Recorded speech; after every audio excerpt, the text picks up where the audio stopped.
মাগরিবের পরে কারোর সঙ্গে কথা না বলে এই দোয়াটি 7 বার পরে আল্লাহ তাআলার কাছে যা চাইবেন আল্লাহ আপনাকে তাই দান করবে। অভাবে আছেন, ঋণগ্রস্ত আছেন, মাথায় টেনশন, ঋণের বোঝা, বাড়িতে থাকতে পারতেছেন না, আল্লাহ সব আপনার পেরেশানি দূর করে দেবে ইনশাআল্লাহ, যদি আপনি আমলটি করতে পারেন। আমল মানুষের জীবন বদলিয়ে দেয়, আমল মানুষের জীবনকে পরিবর্তন করে দেয়। আল্লাহ তাআলা আপনার সব দোয়া কবুল করে নেবেন ইনশাআল্লাহ।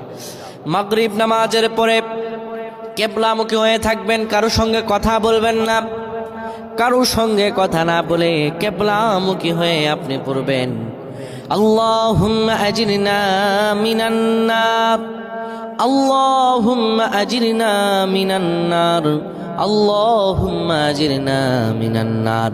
যদি এটি আপনি মাগরিব নামাজের পরে কারোর সঙ্গে কথা না বলে পড়ে 7 বার পরে দুটি হাত তুলে আল্লাহর কাছে দোয়া করেন, আল্লাহ জাহান্নামের আগুন থেকেও বাঁচাবেন এবং আল্লাহ আপনার সব দোয়াগুলো কবুল আর মঞ্জুর করে নেবেন।